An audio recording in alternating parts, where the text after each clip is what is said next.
Thanks, Lizzie. Super happy to be here. I'm Mado, by the way. Welcome to Thriving as a Retreat Leader, what's working now to deliver profitable and stress-free yoga retreats.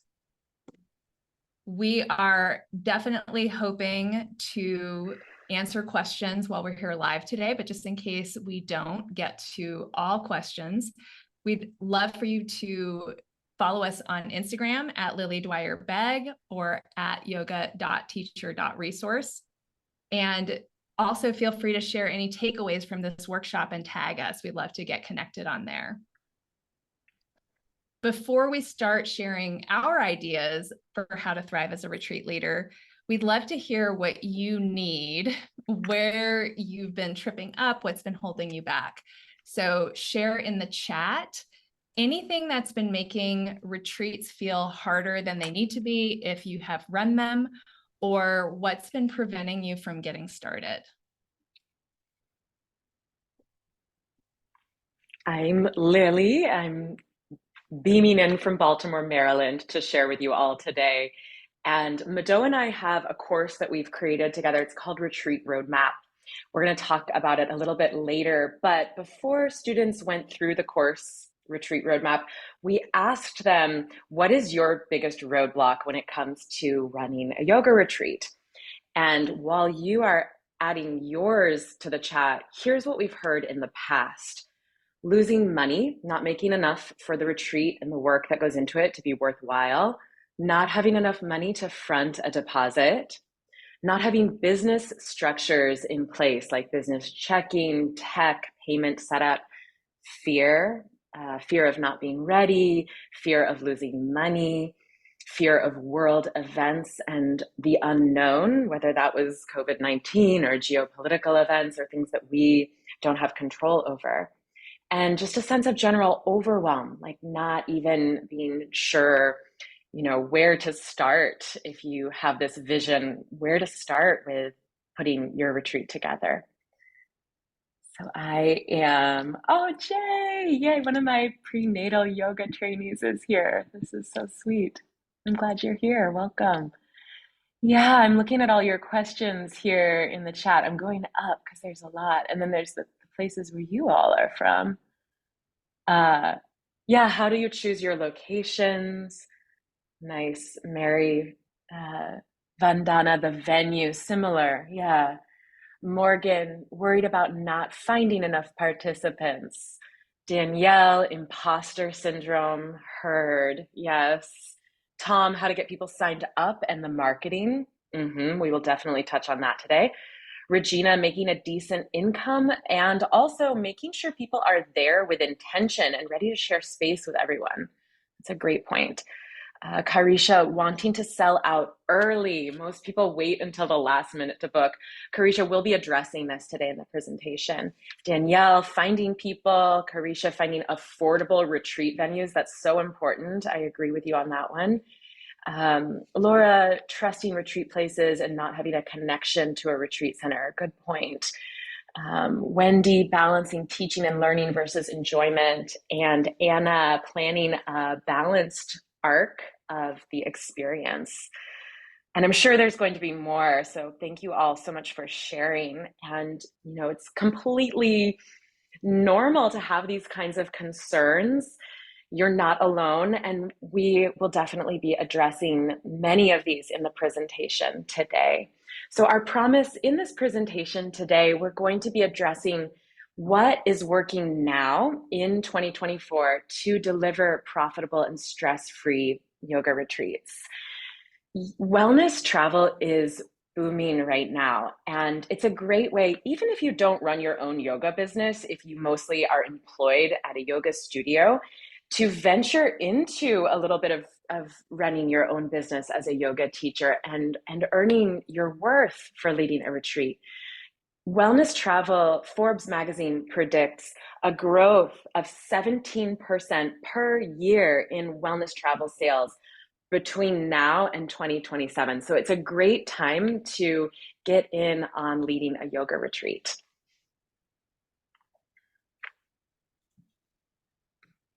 So before we talk about how to do this, let's get on the same page about what we mean by profitable and stress-free. A retreat being profitable is about more than just not losing money. In order for a retreat to be profitable, you need to be fairly compensated for all of the work that you put into it, not just your time at the retreat center. Any profit needs to be on top of what you would have earned by staying at home, and it also needs to reflect the time you spend on admin and on marketing. Actually, if you've led a retreat in the past, let us know in the chat if you have paid yourself for admin and marketing, because I think this is a really interesting question that'll help us see where we're starting from. Like where's our mindset starting from when it comes to making a profit on running retreats? Wendy says not explicitly, but it did cover that cost. Yeah, I mean, it doesn't have to be a line item, but you need to feel at the end of the day that, yeah, all that time I spent promoting was worth it. And Regina says, sadly, I made very little profit in the past, and that's why I stopped. Well, that totally makes sense that you wouldn't want to keep going if you weren't really, if it wasn't worthwhile for you, Regina. And I hope that some of the things you learned today helps you to launch back into it in a way that's more sustainable for you. So talking about stress, there's two types of stress. There's distress and there's eustress. Distress breaks us down and eustress helps us grow. Humans, we need some stress. In fact, we don't thrive in a zero stress environment. That will lead to breakdown as well. But we need the right kinds and the right amount of stress. So leading retreats is going to include some stress. We want that to be on the side of eustress and not distress. The best way to do that is to manage your personal risk as a retreat leader. And we'll teach you some ways to do that. And there's even more content about this inside Retreat Roadmap. So that's what we mean when we say profitable and stress-free. So in order to share how to do this, there's 4 themes we're going to focus on today. One is profit, how to earn what you're worth every single retreat. 2, how to attract enthusiastic students who sign up over a year in advance. That's the early signups. 3, policies and boundaries to conserve your time and energy. And 4, strategies to minimize risk and protect yourself, even in uncertain times, even when things go awry in the greater world stage. Let's talk first about how to earn what you are worth every single retreat. I think when most yoga teachers run their first retreat, they get that buyout number from a retreat center, how much it would cost to buy out a retreat property. And they budget that they're going to sell every single room, that is their expectation. But I'm going to let you know a secret. You don't have to run your numbers this way. Instead, if you choose a conservative and reliable minimum that you know you could get in the door on your retreat, build what you need to earn on top of that to cover your expenses, plus your fee per person that you're going to be adding on as the retreat leader, you can end up feeling confident about what you're going to make and even have the potential to give yourself a handsome bonus. I can tell you from experience as a fellow yoga teacher, I've been there before, minimizing my own worth because I just feel so fortunate to have a job that I love and to be sharing what I love. When you're passionate about your job, it's easy in some ways to minimize your own worth. But it's so important for you as a yoga teacher to really step into your own worth and understand your worth when you're pricing your yoga retreat.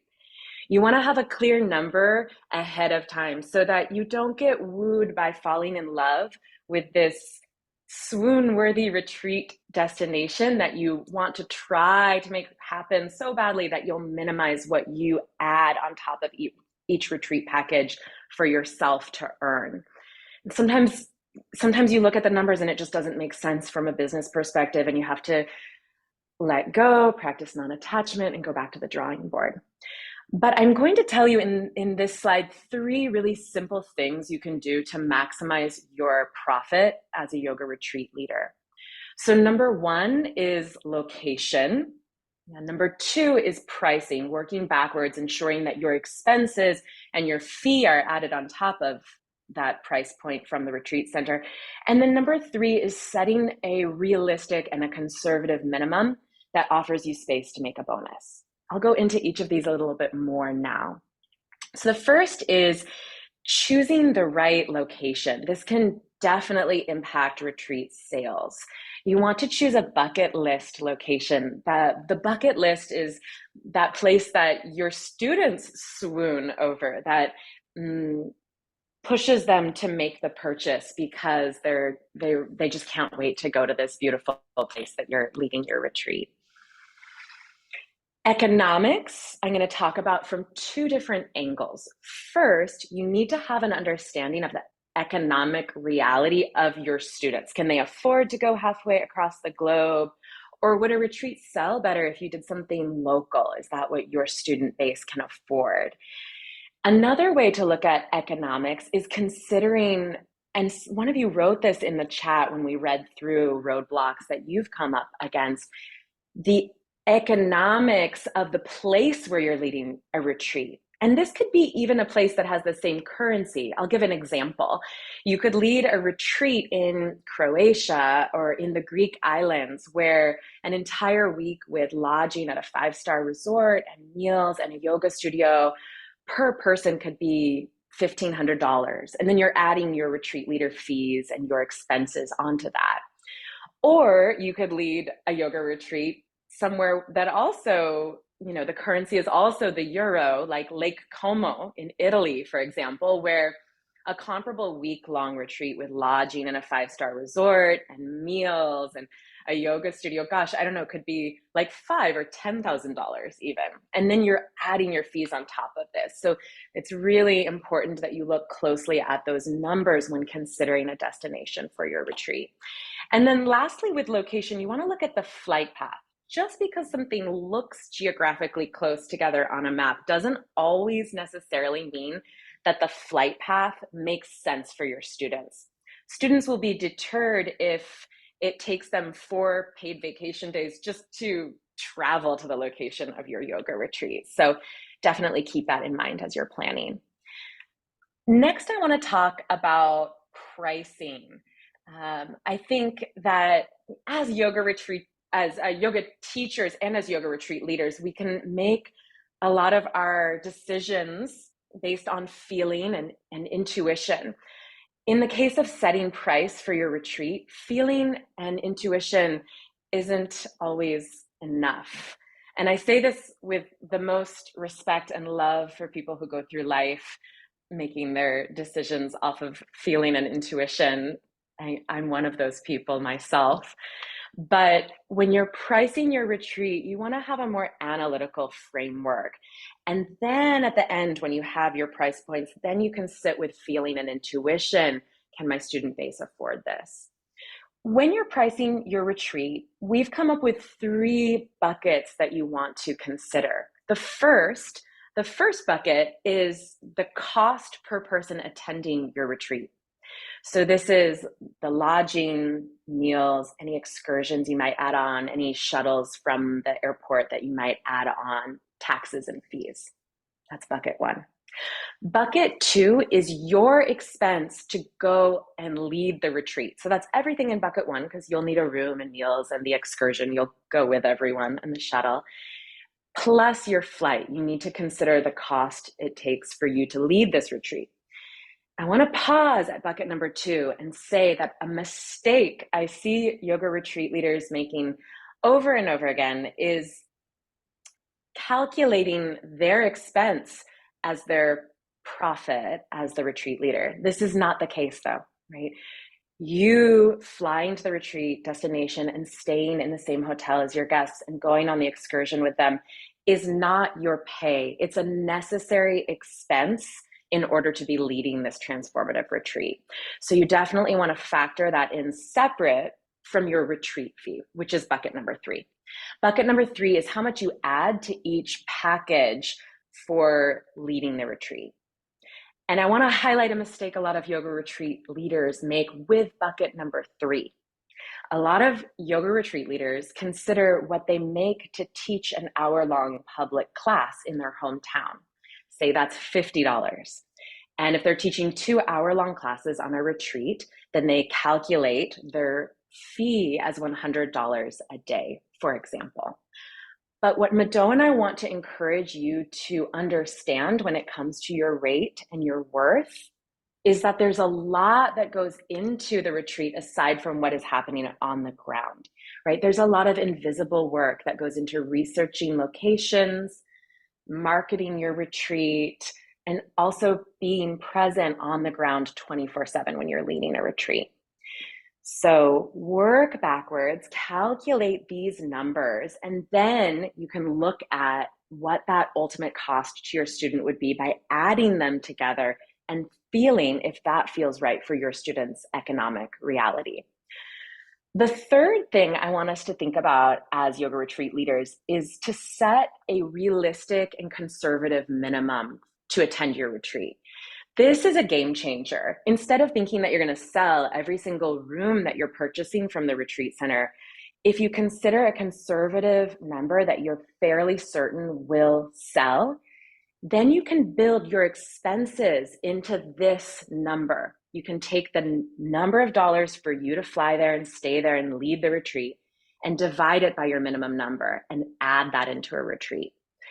And as a concrete example, this can actually pave the way to a really generous bonus. On my last retreat that I led to Mexico, I knew that I could get 15 people in the door. And then I was surprised and overjoyed when within the first 2 weeks of registration, I actually got 30 people in the door. And then the expenses for my retreat photographer and myself with our flights and lodging, which was $500 per person, became a multiplication of 15 over my minimum as a bonus. So that was a $7,500 bonus on top of the retreat fee that I had calculated in for all 30 people. So this is a really smart strategy for you to earn what you're worth when it comes to calculating your prices as a retreat leader. We know that pricing is a complicated subject and we've barely scratched the surface here. So inside Retreat Roadmap, we're going to go into a lot more detail. We have sheets with lots of expenses retreat leaders might not consider to add in when it comes to leading a retreat. We even have formulas and spreadsheets that will calculate all of these buckets and spit out the price per room for different types of offerings that you have on your retreat. Mado, is there anything you want to add to this? Maybe just to reiterate a couple of points. First of all, maybe you can tell by what Lily has just shared that researching your location is one of the most important decisions that you can make. And if you set yourself up with the expectation that this is a big project, I think you will be set up more for success than imagining that that's kind of like an easy, simple part of the process. This is big. This is super important. Find the right place and be willing to walk away if the numbers do not work.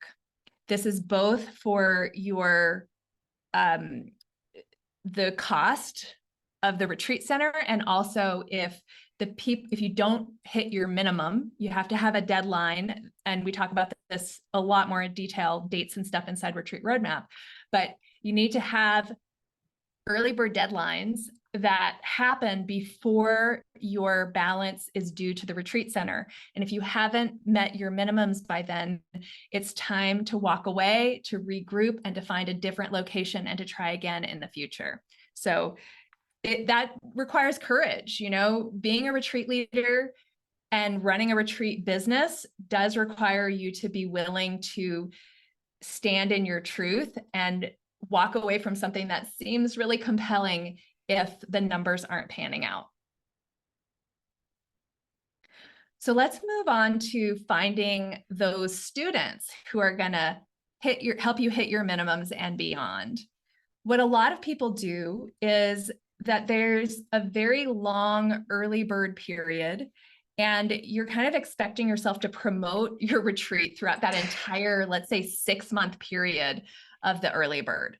What we recommend instead is shorter windows that include frequent concentrated emails and a reason to sign up now. There are different types of students. Not every student is the same when it comes to their willingness to sign up for a retreat ahead of time. And so it's important to recognize who is going to be beneficial, who you really need to target, and who is maybe not, maybe you can think of them as a bonus. I think in the chat earlier, somebody mentioned people want to wait till the last minute. And that is true when you don't give them a reason to sign up now. So that's what we're going to talk about here. We think of our students as being in 3 categories: the early birds, the planners, and the seat of the pantsers. Early birds are people who basically, they see that your retreat is open, they're excited, they're ready to jump in. They don't need to think through it a lot. Planners are the ones who like to plan, but they're going to need a little time. They're going to need some time to think it through, to coordinate their schedules, but they're willing to sign up ahead of time, but they're not going to sign up the day that registration opens. And then seat of the pantsers are those people who maybe don't like to make a commitment too far ahead of time and will sign up for a retreat the week before. And those people, we don't want to count on those people. They can fill a spot that opens up last minute or add a little bonus if a retreat hasn't filled completely, but they are not the ones that we are counting on when we run our numbers. So the key to getting the early birds and the planners to pull out their credit card a year ahead of time, or however long it makes sense in your situation, is to provide some urgency. But like I said a minute ago, the tendency is to have this like really long period of early bird. And what happens with the really long period is 2 things. One is that the shiny newness of the launch wears off and you get exhausted from like promoting and promoting and promoting and not seeing results. There is so much energy and excitement that comes when registration is going well. When registration is going well, it's easy to promote. It's like it doesn't feel so hard, but it feels very, very depleting and exhausting to keep promoting without seeing results. So what we recommend is to tighten up your registration period, tighten up your early bird period, so that you can benefit from both the excitement of the launch, the reveal, the cart is open, and the urgency of last chance to get this price without like the lag or the drop in excitement in between. The time frame that we have found works well is somewhere between 2 weeks and a month, depending on like how big a trip this is. Like if it's a, once in a lifetime bucket list trip that is across the ocean, you might want to have a month for people to organize childcare and time off work and things like that. If it's more like a little bit of a closer to home situation, then 2 weeks might be enough. But basically, you just need to think about like what's enough time that they could get their ducks in a row and not enough time for them to lose interest because it just has been like they've gotten the sense from the get-go, oh, I have plenty of time. No, the minute that you reveal, I'm going to this location, registration is open, there should be the sense of, ooh, I better sign up. I better start working on this so that I can get this price and make this happen. Finally, we want to talk about the journey or the way that you can help people make it easy to say yes, make it easy for them to pull out their credit card. You need 3 basic approaches. And that is your sales page, your emails, and social media. So these three things work hand in hand. None of them are really that effective without the other two. The way we do it is we create the sales page first. This is a page on your website, or sometimes you might be using a travel service that includes a web page. But basically, you want a single place that's a repository for all of the information about your retreat that anybody who's maybe more of a nervous Nelly might want to know before they sign up. And so this is a place that people will go to learn, is this right for me? Is this realistic for me? Is this a good fit for me? But it's also a place that your students will come back to after they have signed up to refresh their memory. Like, yeah, I signed up for this. It's happening in 6 months. What were the dates again? What kind of things might I need to pack? Like, is there a packing list or anything that they might, like for me, I'm going on a retreat with Lily next month, actually. And I visited that sales page several times to look at the room, to see like, oh yeah, I want to see what my room looks like again. So that's the sales page. And you want to lay it out in chunks. And then each of these chunks, let's say one chunk is about the location. One chunk is about your style, your approach as a teacher. One chunk is, who is this for, right? So you lay it out in chunks, and then each chunk can become an email. The email is going to divide the information up into more manageable slices, and also guide people back to the sales page, either because that slice really drew them in, or because they're ready to sign up, or both. And then finally, each of those slices of the sales page is going to be filled with little nuggets of information, little ideas, and each of those ideas could become a social media post. So social media is about generating excitement and getting them to feel interested in your retreat. But it's not about bombarding them with details or even pushing them to buy. Social media should be really like inspirational and beautiful and inspiring. Wait, I said that twice, but you get the picture. That's because it's important. So our journey as retreat leaders is we start with the sales page. That's everything. And then we divide it out into emails, and then we divide the concepts from the emails. Not all of the concepts, but we pull little pieces into social media posts. But from the customer perspective, it goes the other way. They start, ooh, intrigued. Oh my gosh, that's beautiful. Oh, I can see myself there. Oh, I'm craving that experience. Then they raise their hand to get on your email list if they're not on it already. Then they get more details in the email of like, oh, okay, so I really got to start planning. I got to start getting this into motion. And then finally, that takes them to the sales page, which is laid out in a way that you control, compared to social media, which is like, it's just going to be little snippets of information, and you can't control when they see it or how they see it. But the sales page, you've laid it out deliberately, and it takes them on a journey to the point where they feel comfortable saying yes. It's really about building trust on the sales page. So that is our approach to how to attract enthusiastic students who sign up a year in advance. It has worked so well. We've been experimenting with this for about a year and a half. Is that right? Yeah. Lily, do you have anything to add to this?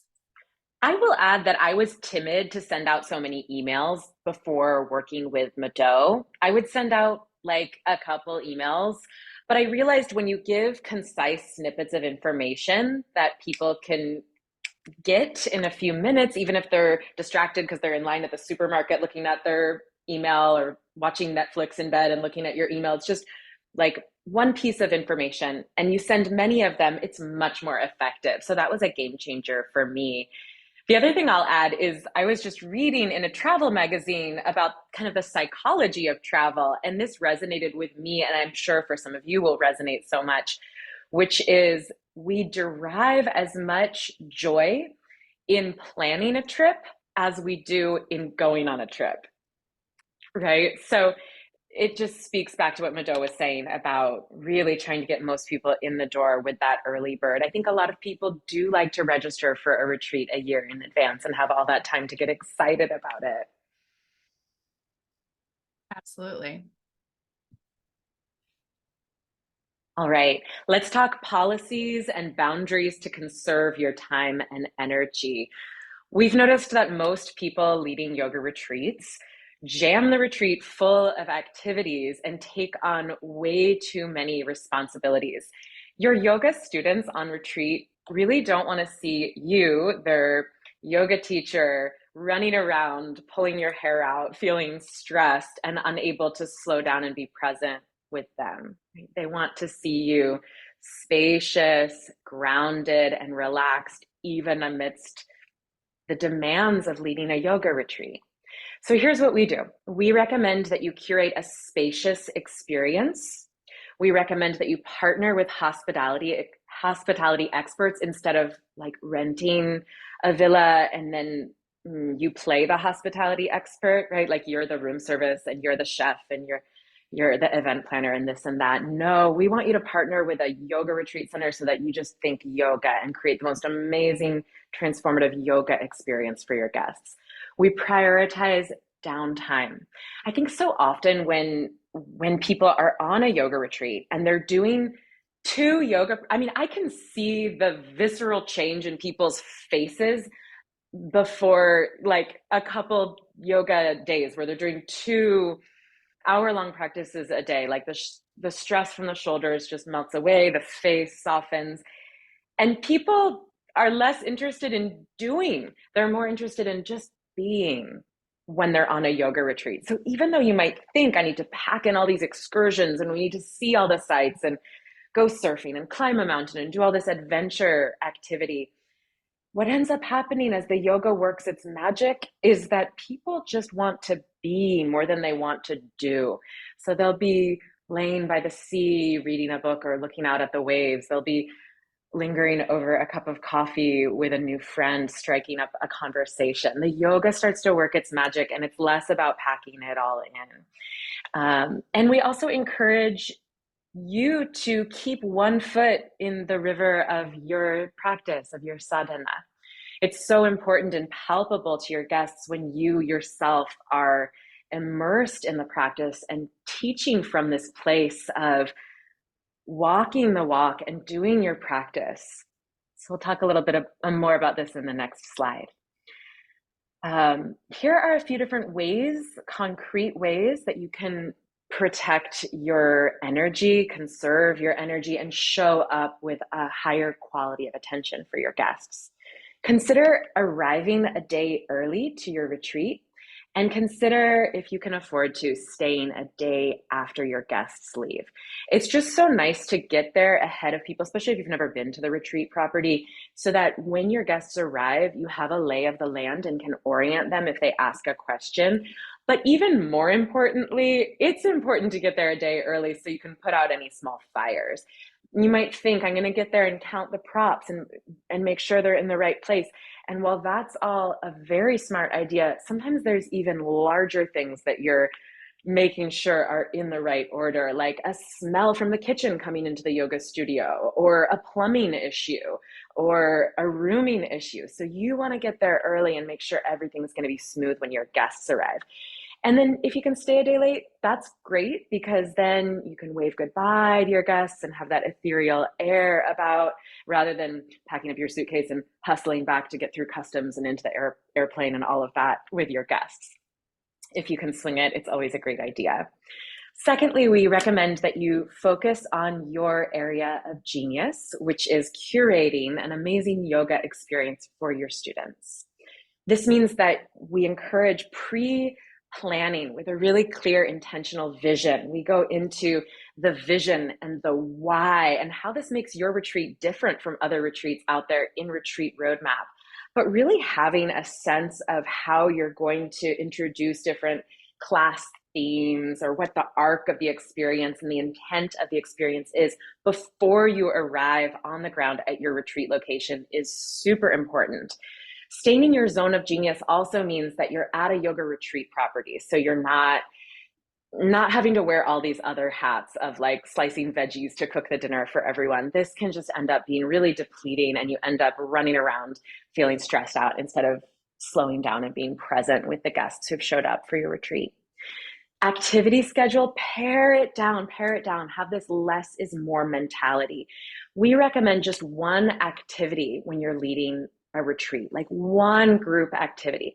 Not only will this reduce the bottom line cost before you add your fees onto it, but it also just creates that sense of space, that spaciousness, that being rather than doing that people are going to start to crave the more yoga they're doing with you on the retreat.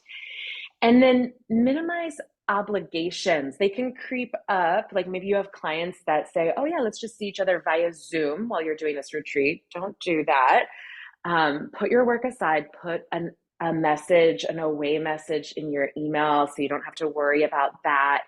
You might have students on the retreat that want to schedule a private session because they're there in person and they have all this time, but I don't recommend that you do that. I think it's nice to really honor your downtime and recognize how much energy it takes to hold space in a big way like this on a retreat. Another, component of this is realizing this is not a vacation. So like, don't bring your family or your partner or your friend to share a room with you. Really go with impeccable energy around holding space and stepping into leadership. And then maybe the profit you earn pays for your vacation. And this is something separate. Lastly, keep your sadhana, keep your practice. Practically, what this might look like is just like waking up an hour or two before your guests and taking a quiet moment before the energy is buzzing with all your retreat guests to ground, to do a meditation or move through your own yoga practice. We cannot say this next one enough. Commit to the concept that less is more. Before you get on the ground on the retreat, it can feel like you can pack so much in and it will be great. But sometimes in an effort to be generous towards our students, we actually end up overextending ourselves. And then what happens is rather than being generous, we end up being kind of stingy with our energy and resources, and it comes back to bite us. Create space for yourself to be really present and show up the best you can for your students. It actually, from experience, this concept is one to like circle back to. It's why we gave it its own slide. I think it requires tremendous self-discipline to commit to the concept that less is more. And you have to have really clear boundaries to honor this concept. Mado, is there anything you want to add to that? No, that's actually a great segue into this final concept, strategies to protect yourself in uncertain times. And part of the kind of classic yoga teacher makeup is somebody who is a bit more spontaneous. And we've noticed that in the excitement of the idea of running retreats, they don't always plan ahead. And we have learned through trial and error that it's really important to think through all the possible scenarios and create a game plan to minimize risk. So we've got 3 ways to do that, 3 kind of more concrete ways. One is to use travel insurance. I know that insurance in general has a bit of a bad rap. It's not usually the best investment for the consumer. But in the case of being a retreat leader, you can use travel insurance to sort of narrow the gap between your risk and anything that could happen in the future. So we go into this in a lot of depth inside Retreat Roadmap, but just the snapshot version is that you purchase travel insurance that covers your deposit, the deposit you pay the retreat center. Then when the balance is due, once you have everybody signed up, you convert that into your own personal travel insurance to cover your travel and your lodging and your personal luggage and things like that. So then you recommend to your students that they purchase their own travel insurance. So basically what happens is that before people are signed up, you're covered with this travel insurance. After they're signed up, you're covered with this travel insurance. Now, if you end up canceling the retreat because you didn't get enough people, you won't get your entire deposit back, but it just reduces the risk. I think you could get back about 70%, something around that. Number two, contract. So contracts, you can also call them terms of service. And this is something that is really common in the corporate world, really common in the legal world, not so common in the yoga world. And we kind of think of it as, I think the first impression is like, oh, a contract, that's so impersonal. That's like pushing people away. But the way that Lily and I think about it is it's actually about clear communication. This is about being upfront with all those things that might be assumed, but we might be assuming differently. So we're going to just lay it all out there really clearly. And then finally, the third step you can take to protect yourself is to have a backup teacher. Wendy, I see your question here. I'm going to jump in and answer that. The contract with the students. Yes. So you want to have a contract or a terms of service that everybody signs when they sign up. When they sign up, they have this opportunity to read through, here is what happens in case you cancel. Here is what happens in case of a natural disaster. Here is my expectations, how I'm going to show up on the retreat. Here is how I expect you to show up on the retreat. We have a whole list of things we recommend inside Retreat Roadmap, but the sort of the Cliff Notes version is you want to be really explicit about things that you might not think you need to be explicit about, because when things go awry, then you have a document to point back to, and you can then be more generous, because instead of kind of backpedaling and setting your boundaries in the moment, you get to look at this document that has sort of set the strongest boundaries, and you can decide how much to loosen those up. And it makes you look like the good guy for every way that you are generous within that moment, within those circumstances, instead of having to look like the bad guy because you didn't tell them that this is what's going to happen in this situation up front. So that's the retreat contract, the contract with the students. And then finally, the backup teacher is somebody that you trust, who is a teacher and would like to attend your retreat. And you can either pay all of their expenses or part of their expenses. It's really between you and the teacher what you'd like to do there. And in the case that you were to get sick or something were to happen to you, then they would step in and teach, and you would pay them more on top of that in that situation. Chances are good you won't have to do that, but you'll just have that kind of that feeling of security in knowing that your students aren't going to be left without a teacher unexpectedly, in which case you've breached the contract and they could ask for their money back. You want to cover that. And so you would even put that in the contract, by the way, in case I get sick, I will cover a substitute. So those are some concrete ways that you can protect yourself to reduce some of the uncertainty from leading retreats. Because what happens is yoga teachers take on like 100% of the risk, and we're like, no, let's spread that out a little bit. Let's make it more fair here. And these are some strategies you can use to do that. Lily, do you have anything to add? I'll just add that I can relate as a fellow yoga teacher. I think as yoga teachers, we want to think positively. We want to think expansively and optimistically, but really thinking through and minimizing risk can actually help you to show up in a way that is so much more grounded and confident, not just on the retreat, but in the planning of it as well.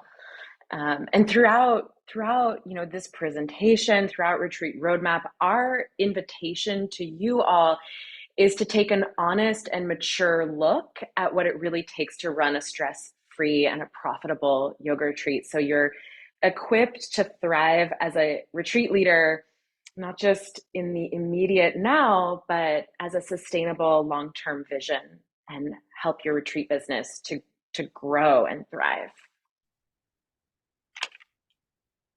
Jay, you asked about examples of yoga contracts, and I've pasted Lily's into the chat, so you can take a look at that one as an example.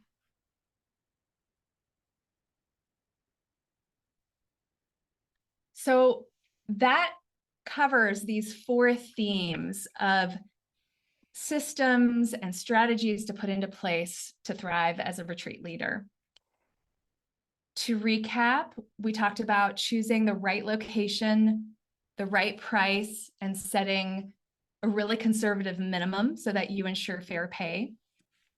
To optimize your promotion using timing, urgency, and the customer experience. Create a realistic and spacious schedule that allows you to stay rooted in your own practice, and use strategies such as travel insurance, backup plans, and a retreat contract to reduce your personal liability. I hope this was helpful. If you learned something today, share it in the chat. I would love to hear what one thing that you learned that you want to remember. Oh, okay. I apparently I just sent it to hosts and panelists. Don't worry, I'll copy it for all. I don't know what that was. Did you guys see that? There's like Yeah, confetti. yeah. All right, here. I'm gonna paste it to everybody. There we go. Not yet. Bear with me here. Oh, you did it, Lizzie. Okay, great. Yeah, so Raymond says less is more. So good. Yes, thank you. I'm so glad you guys caught on to that one, because that was definitely a major theme. Do less. Brooke says, I've been on so many retreats that focus on everything but yoga. And that's so sad, right? Because this is what differentiates this experience from any of the other millions of travel experiences that folks can have. All right, so keep those lessons coming in the chat. And we're going to have just a couple minutes to answer questions. So if we don't get to your question or something comes up later, just a reminder to follow us on Instagram at Lily Dwyer Begg or at Yoga Teacher Resource. And if you liked what you learned today and you want all the details that we didn't have time to go into, we'd love to have you join us inside Retreat Roadmap. It's a step-by-step framework designed to help you lead profitable and stress-free yoga retreats. Well, just like this presentation today, but with all the details included. And this is the whole system that we take you through inside Retreat Roadmap. There's big picture planning, all the legal and admin decisions that you need to make, creating a marketing plan and implementing it, creating the schedule. I loved that some of you in the very beginning were talking about like wanting to create an arc, because this is like one of Lily's passions, and she put so much into this section of Retreat Roadmap, like how to build out the curriculum, how to kind of do those final payments and final communications, how to actually show up on the retreat, and then how to communicate after the retreat. And we created this program because Lily and I worked together a couple years ago. We started working together, like maybe 2022, was that it? Yeah. And as Lily started to implement some of the brainstorming that we did, her retreat business just like exploded and took off. And she was like, wow, more yoga teachers need this information. So that's basically why we created this. We wanted to give you a step-by-step system to follow so that you're not missing anything. We wanted to help you save time with templates so that you can modify them instead of creating everything from scratch. And we also wanted to give you a peek behind the curtain of what really works because running retreats is a major part of Lily's business, and it's like so fun and so rewarding when it works. Here's the link. Lily, maybe you can add that to the chat for everybody. helloyogateacher.com/retreat-roadmap. And we have a special invitation for those of you here live or watching the recording. First of all, you can have for the next week. We know that not all of you are early birds. Some of you are going to be planners. So if you need a little time to figure out your finances, for the next week, you can join the retreat roadmap with a 30% discount. We're also, for those of you who are early birds and ready to join today, you'll get the Yoga Business Basics mini course to help you make sure you have your business ducks in a row so that you're really ready for retreat to run retreats on the business side. And we're all about taking the risk out of this. So we do have a 30-day money back guarantee. You can check it out for 30 days. If it's not what you were expecting, no questions asked, we'll give you your money back. So we hope to see some of you inside the course, helloyogateacher.com retreat roadmap. And now we have just a few minutes to answer questions. It would be absolutely awesome if you could use that Q&A function in the menu bar right down at the bottom. We've got a couple questions here, and we will hopefully get a few more included in there. So Lily, maybe you want to take this one. Could we chat about hiring a photographer for the retreat? Oh, excellent question. I love hiring a photographer for my retreats. So yeah, you want to factor that in with bucket number 2, your expenses. So not only would you be adding up your flight and your lodging and meals and excursion and shuttle, but you'd be multiplying that by 2 because you'd be bringing a photographer. Some retreat centers, you can show a portfolio of a photographer's work and see if they'll actually give you the room and the meals for free or for a 50% discount in exchange for high-res images in a gallery that they could use on their social media or on their website to promote the hotel. And I've had that happen several times. It's a great idea to think of bringing a photographer, though. 2 reasons that I'll go over. 1, people can put their phones down and just be more present, and the photographer shares that gallery of images with your students. So it's like a great invitation to be less connected to our phones at all times and just soak up the experience with greater presence. But 2, what I've noticed since I started working with a photographer is those images sell future retreats, even if it's to a different location. A photographer that can capture emotion and like the feeling of what it is on the ground, just those little details, the smiles, the dance parties, the heartfelt moment, the tears, the circles, all of that. It's just worth its weight in gold, and it communicates in one picture what it might take 1,000 words to say. So it's a great idea. We also had a couple of questions coming in about Retreat Roadmap specifically. So Deb is asking if there's a code for the class, and it's already been applied to the link I gave you. So if you go to that link and you decide whether you want to pay in full or make payments, and then you go to the checkout page, you'll see the discount reflected there. And then Brooke is asking, is the course live or recorded? And it is all pre-recorded, although a lot of them are like me and Lily going back and forth. And so it's like, it has a little bit more of a live feel as far as like the dynamics of it. But it is, we edited it like strongly so that it's very concise because there's so much information. We really wanted to not have a lot of fluff in there and to make it easy to review again and again as needed. Mm-hmm. So I think we're going to take just one more question. Let's see. Jenny's asking, how often do you run retreats? Me. Yeah. Okay. So I run 2 international retreats a year and 1 local retreat. That's good for me. I have a 6 and a 10-year-old, so I don't want to be away from home too often. But what I've learned to do is to maximize signups for those retreats. So I see a lot of retreat leaders that lead a retreat every other month with like 8 to 10 people coming. I just lead 2. And right now my retreat to Mexico has 32 enrolled, and my retreat to Greece, this is for March of 2024 and September of 2024. 2024 is pretty much completely sold out, and it's 2 months into the year. But my Greece retreat has 25, my Mexico retreat has 32. I just launched my local retreat. Local retreats I don't launch with like more than a year in advance, and it's already got like 8 people enrolled. So I'd rather make the time away from my family have a big impact and bring more people into those retreats than be traveling all the time and, have a smaller retreat. But everybody does that differently. That's a personal choice. Yeah, totally. And Latasha's asking, how long will you have access to the roadmap? That is a lifetime access course. So once you sign up, it's yours to keep, and you can review for as long as and as often as you like. So Brooke, my that, local, oh, sorry. I was just going to say, Brooke, I my think we're local at retreat. time. So We're at please do time. follow Okay, us on I'll social media, message you. and we would Yeah. we would totally love to answer more questions.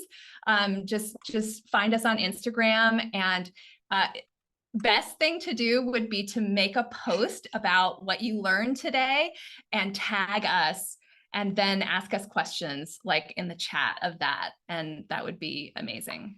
Thanks, everybody.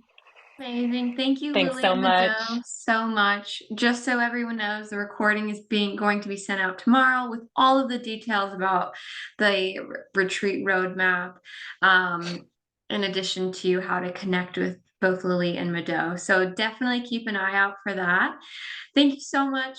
Thank you both so much for being here. I was just loving the chat. Everyone was like, wow, it's so concise. And I think that's the key, is this is a lot of information, and keeping it concise and simple is really great. So thank you so much for taking the time today to connect with our audience. And yeah, I hope everyone has a great rest of your day, and we will see you on the next one. Thanks, Bye. Bye, Lizzie. Bye, Lizzie. Bye, everyone. everybody.